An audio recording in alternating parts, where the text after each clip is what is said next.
Hi friends, it's Ash and Kaylee here, and in this week's video I wanted to take you through the process of this gouache painting here and talk about the benefit of using reference photos. So there's a lot of thoughts that reference photos could be bad for your art progress in some ways, and we're going to address that. And in this particular painting I used the Arteza 24 color set of gouache paints and the Arteza watercolor notebooks. So if you would like to check out demos and reviews for those specific products, the links are down in the description below or in the upper right hand corner for you. And if you would like me to try out any other products, make sure you let me know what those are. Leave a comment down in the description. Let me know what you think if you use reference photos in your work as well. I would love to know your thoughts on the subject. And if you could please do me a favor, please don't forget to like and subscribe, because that actually helps other people find this content and lets me know that I am making things that somebody wants to see, so that I can keep it up and try to make better and better videos for you, of course. I'd love to hear from you and your thoughts. Let's get into this week's painting. Alright guys, so using photo references, there is a lot to be said about it, and a lot of it has to do with copyrights and intellectual property and whether or not it is morally right to use the photo reference. So let's start off by talking about some ways you can use photo references, because it's all pretty much circumstantial. Ways you might use photo references. One, the most obvious way, is to take a photo and copy it directly with no embellishments and just draw what you see. This method is actually very useful as a practice technique.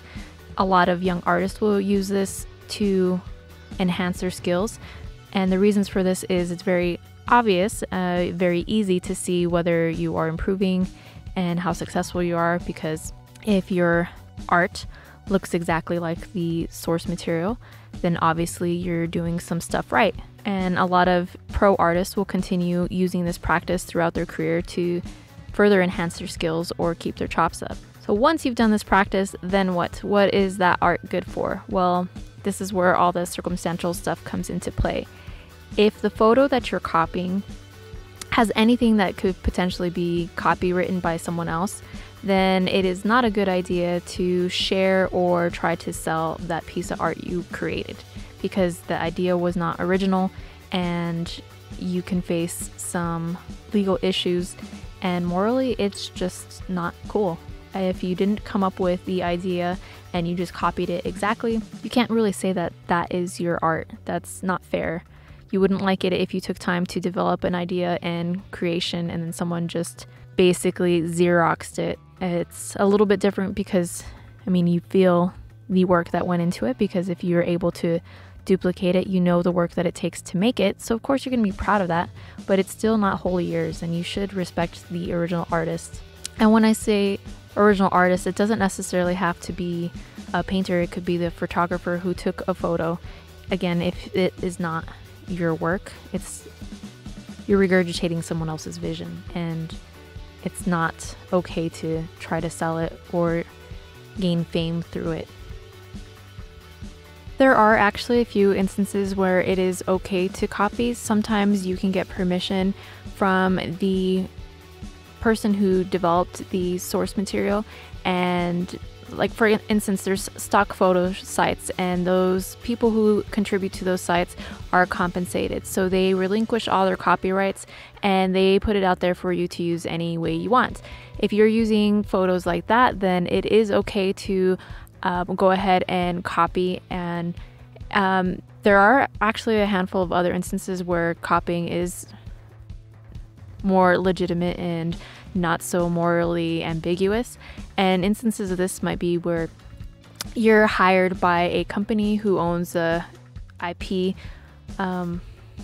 rights to certain characters. Like if you got hired by Marvel to illustrate Marvel characters, then obviously there's no moral problem there, and you can do your job and copy a character.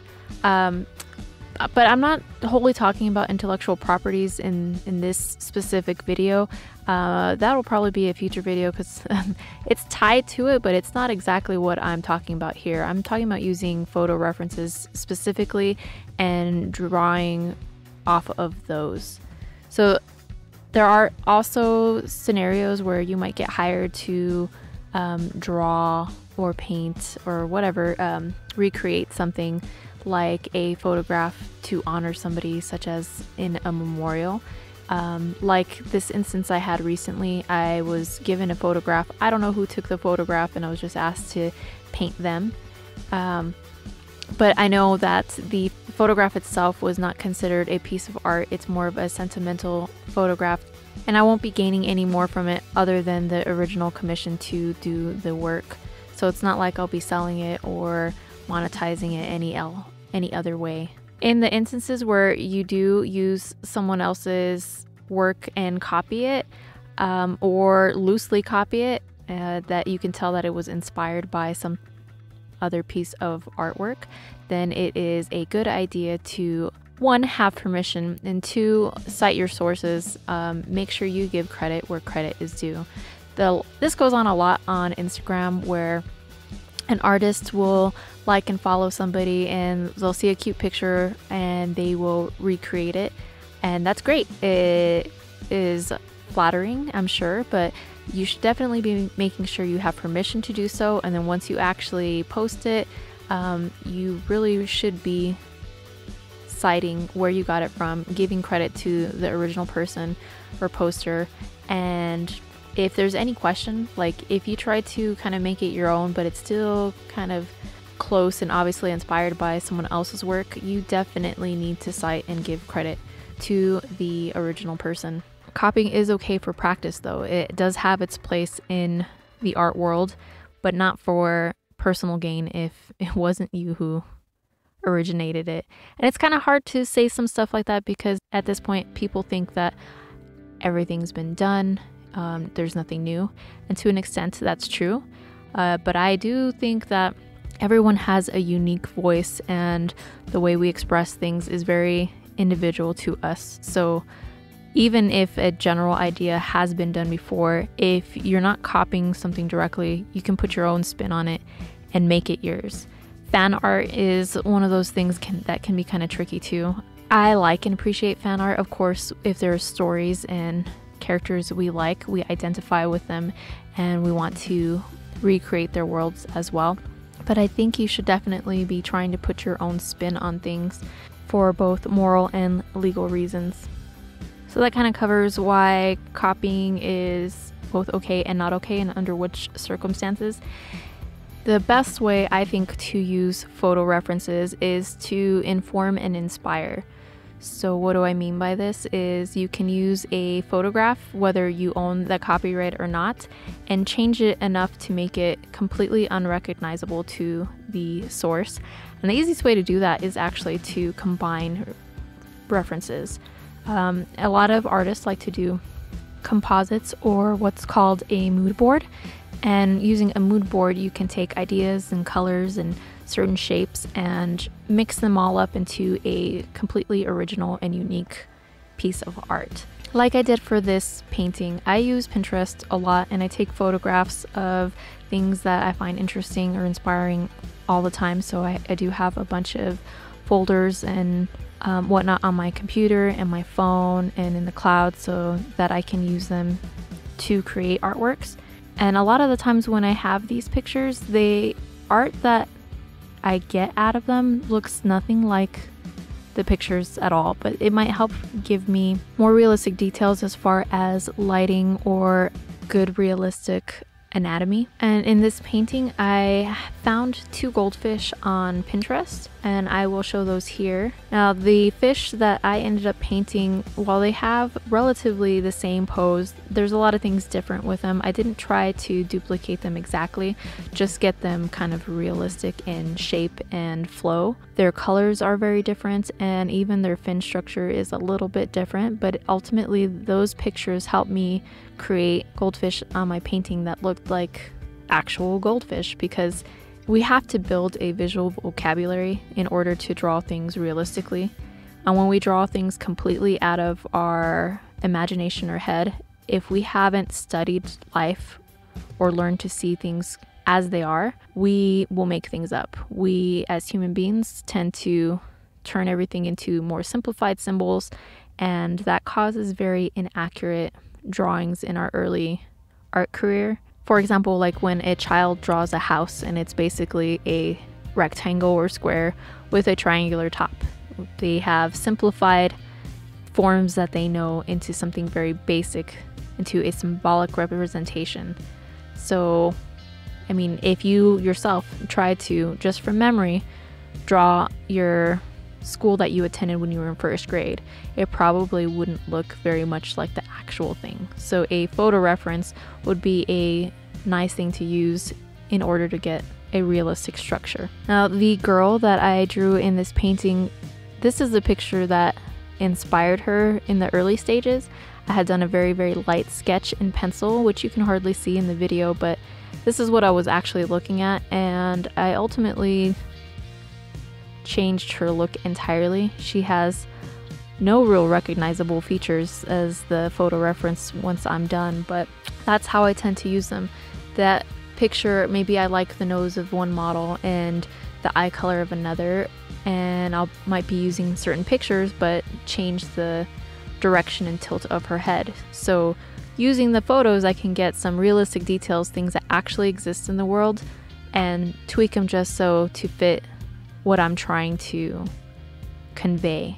So I think photo references are an excellent tool to use no matter what stage in your art career you are.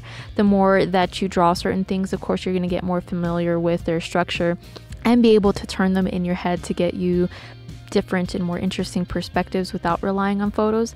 Like Kim Jung-ji, he is an amazing artist who has a very, very good visual vocabulary. He has studied things and learned how to twist things in his mind so that he doesn't need to rely on photo references very heavily now, but at one point he did, and it's not a bad thing to use them. I have heard people talk about it on YouTube, so I kind of wanted to bring that up, that photo references can be absolutely wonderful and a very useful tool, but you have to use them correctly, and copying directly is rarely okay. There are instances, like I mentioned, like you took the photo yourself or you purchased the rights to a photo, or that it is not under some kind of copyright law. But even with those things, you have to be careful with it, because your end result is not very original or unique if it's just a straight copy and you didn't put your own mark on it. It's not a weakness to use photo references if you use them intelligently and creatively. It can give you a lot of ideas for future pieces of art too if you start collecting things that interest you. You can do this digitally, you can do this in a scrapbook, make collages if you'd like. I think it's a lot of fun to do both. And I have a Pinterest account that you are welcome to check out with a couple different folders that you might find interesting. I have art references and what I call eye candy, so natural, pretty photography. So I encourage you to make your own collections of photo references that suit your particular style of art and give you things to practice and be inspired by. The biggest takeaway for this video was just that photo references can be very useful and an important part of any artist's practice, but to think about what you're doing with it and be respectful of other people's work, have some artistic integrity. And that's all for this week, guys. Links to other playlists, videos, and affiliate links for any products I mentioned are down in the description below. As always, I hope you are staying safe, happy, healthy, and taking care of each other. Happy creating. My hair's still a little wet and it's starting to frizz out now as it dries.